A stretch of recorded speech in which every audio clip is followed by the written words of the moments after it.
ইমানের সর্বোচ্চ শাখা কি? জি, ইমানের সর্বোচ্চ শাখা কি? সর্বোচ্চ শাখা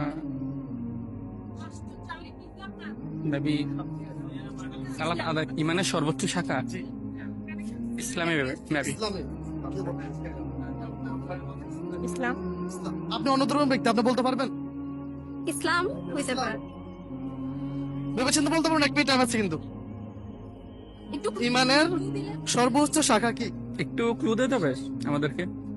ইমানের শাখা তো একটাই, যেটা আমরা পড়তে হয়তো জন্মের পর পড়তে হয়।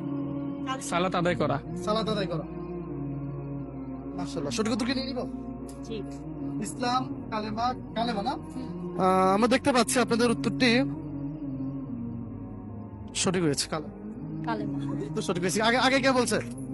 আপনি। মাশাআল্লাহ। তো কালেমাটা বলতে পারবেন কি? লা ইলাহা ইল্লাল্লাহ মুহাম্মাদুর রাসূলুল্লাহ। মাশাআল্লাহ, সঠিক উত্তর, সঠিক উত্তর। আগে উত্তরটা যা দিয়েছে কিন্তু একটা মেগা পুরস্কার পাবে। কি উত্তর দিয়েছে?